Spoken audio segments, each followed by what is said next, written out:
Sou o pastor Elias Oliveira e hoje vamos falar de um personagem muito importante da Bíblia, o grande Ismael, que foi o filho primogênito de Abraão com a serva Agar. Sua mãe Agar era a serva egípcia de Sara, a esposa de seu pai Abraão. Deus havia prometido a Abraão que lhe daria uma descendência muito numerosa, mesmo ele já tendo a idade avançada. Mas a sua esposa Sara era estéril e, conforme o costume de sua época, ela ofereceu a Agar, sua serva, a Abraão, para que um herdeiro da família fosse gerado, e dessa forma que a história bíblica de Ismael começa. Nesse vídeo, entenderemos quem de fato foi Ismael e, de acordo com a Bíblia, seremos esclarecidos. Amigos, se você ainda não se inscreveu em nosso canal, aproveite e se inscreva agora, ativando também todas as notificações para ser avisado de um novo vídeo. Quando Ismael nasceu, Abraão já tinha 86 anos de idade, e à luz dos textos bíblicos nós podemos entender que Abraão amava Ismael e até chegou a pedir a Deus que o considerasse como seu herdeiro prometido. Mas quando Ismael tinha cerca de 13 anos de idade, Deus renovou sua promessa com Abraão, que naquela ocasião já tinha 99 anos, e mais uma vez Deus prometeu que daria a Abraão um descendente de sua própria esposa Sara. Deus também ordenou naquela época que todos os homens de sua casa fossem circuncidados, como sinal de sua aliança, e como Ismael tinha naquela época 13 anos de idade, também foi circuncidado. Então, algumas tribos árabes costumam circuncidar seus jovens com essa mesma idade. Depois, passado cerca de um ano, Isaque nasceu, e o nascimento do filho biológico de Sara com Abraão causou uma série de problemas de relacionamento entre Sara e a sua serva Agar, mãe de Ismael. Na verdade, mesmo antes de Ismael nascer, Sara e Agar já tinham se desentendido. O texto bíblico diz que depois de engravidar, Agar desprezou Sara e, neste ponto, agora estava completamente errada, porque, de acordo com as leis da época, uma escrava fértil jamais poderia fazer oposição à esposa estéril. Caso isso acontecesse, a serva especial que havia sido escolhida para gerar o herdeiro da família podia ser rebaixada à condição de escrava comum. Então, segundo esse costume, Sara tinha o direito de afligir Agar por causa do seu desprezo. Seja como for, Agar acabou fugindo para o deserto com medo de Sara. Mas no deserto, o anjo do Senhor apareceu a Agar e ordenou que ela retornasse à casa de Abraão. Foi também no deserto que o anjo lhe disse que o filho que ela carregava no ventre seria chamado Ismael. Por isso, o nome Ismael significa Deus ouve, porque o Senhor ouviu a aflição de Agar, conforme nós lemos em Gênesis, capítulo 16, versículo 11.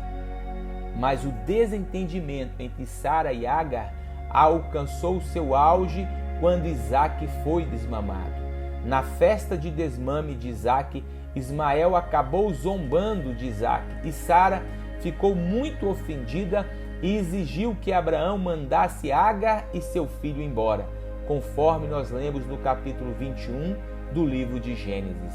Só que esse pedido de Sara contrariava os costumes da época. Afinal, segundo os regulamentos daquele tempo, Ismael era filho legítimo não apenas de Abraão, mas também de Sara, já que ele havia sido gerado por sua serva pessoal. Em casos muito extremos, o filho de um senhor com uma serva até podia ser rebaixado de posição dentro do núcleo familiar, mas jamais ele podia ser expulso. Então, obviamente, tudo isso causou grande desgosto a Abraão. Mas Deus mais uma vez falou com o patriarca de Israel e garantiu que ele não deveria ficar preocupado com o seu filho Ismael. O Senhor garantiu que cuidaria dele e da sua mãe e também lhe daria uma grande descendência. O texto bíblico não fornece os detalhes sobre tudo o que motivou o pedido de Sara pela expulsão de Ismael e sua mãe Agar. Sara, na verdade, enxergava Ismael como uma ameaça à posição do seu filho biológico na família. Então, após ser confortado pelo Senhor, Abraão despediu Agar e seu filho. Eles levaram consigo pão e água, mas em determinado momento a água acabou e eles pensaram que morreriam no deserto.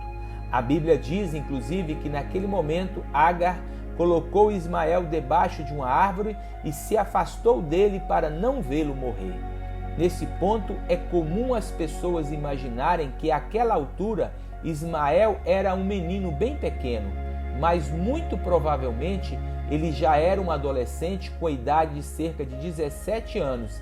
E ainda no capítulo 21 do livro de Gênesis, nós lemos que Deus socorreu a Agar e Ismael, e mais uma vez ele renovou sua promessa de que faria de Ismael um homem muito próspero. Ismael então foi viver com a sua mãe no deserto de Parã, e embora Isaque tenha ficado como o único herdeiro de Abraão, Ismael e os demais filhos de Abraão, fora de seu casamento com Sara, foram beneficiados por ele, conforme nós lemos no capítulo 25 do livro de Gênesis. Isso significa que tanto o filho de Agar e os filhos de Quetura receberam bens materiais da parte do patriarca Abraão. E embora tenha havido aquele desentendimento entre Ismael, Isaque, Agar e Sara, depois de adultos, a Bíblia não registra mais nenhum desentendimento entre Ismael e Isaque. Inclusive, os dois aparecem no texto bíblico de Gênesis, no capítulo 25, como os responsáveis por cuidar do sepultamento do seu pai Abraão na cova em Macpela. A Bíblia conclui a história de Ismael informando que ele se tornou um grande caçador e era muito habilidoso com arco e flecha. E Agar, sua mãe, buscou uma esposa egípcia para Ismael e com ela ele teve 12 filhos e uma filha. Mais tarde, à luz dos capítulos 28 e 36 do livro de Gênesis, nós podemos entender que a filha de Ismael acabou se casando com Esaú, filho de Isaque. Os nomes dos filhos de Ismael são citados nos capítulos 25, versículos 13 a 15, e a maioria desses nomes são mencionados em outras passagens bíblicas como famílias tribais de certa influência na época. Inclusive, os descendentes de Ismael geralmente são identificados na Bíblia como os ismaelitas. Eles se organizavam em 12 tribos que viviam em acampamentos móveis no deserto do sul.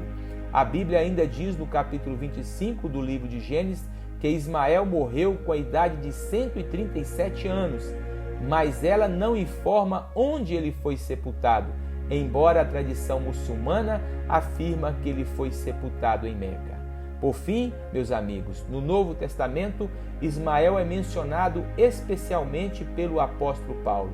No capítulo 4 de sua carta aos Gálatas, Paulo utilizou a figura do filho da escrava em sua alegoria sobre a oposição dos religiosos legalistas que perseguiam os crentes gentios, aqueles que nasceram segundo o Espírito e desfrutavam da liberdade em Cristo. Então, para concluir o nosso estudo sobre a história de Ismael na Bíblia, podemos destacar alguns pontos principais. Ismael não foi o filho prometido por Deus a Abraão, mas ainda assim Deus cuidou dele. Foi o Senhor quem escolheu o nome de Ismael e o destinou à grandeza, embora estivesse fora da aliança. Então, Ismael foi abençoado com uma grande descendência, que inclusive também foi organizada numa estrutura tribal de 12 clãs, assim como os descendentes de Isaque.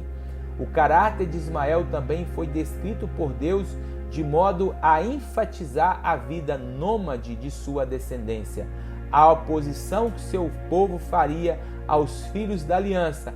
Inclusive, com o tempo, os descendentes de Ismael se juntaram aos medianitas, que também eram descendentes de Abraão, através de Quetura, de modo que em várias passagens bíblicas, os ismaelitas e os medianitas são basicamente o mesmo povo, e atualmente o povo árabe traz a sua descendência até Abraão, principalmente através de Ismael. E finalmente, de uma forma mais ampla, a história de Ismael na Bíblia vai muito além de uma biografia pessoal. Sua história, em contraste com a história de Isaque, revela muito sobre a obra de Deus e o derramamento de sua graça na história da redenção. Ismael foi o nascimento natural do relacionamento de duas pessoas férteis, a Abraão e a Agar. Isaque, por outro lado, foi o nascimento sobrenatural que revelou o grande poder de Deus, que fez com que uma mulher estéril de 90 anos de idade gerasse um filho. E isso ajuda a explicar a citação indireta de Ismael por Paulo no Novo Testamento, colocando como a figura daquele que nascerá segundo a carne, em contraste com aquele que nasceu segundo o Espírito.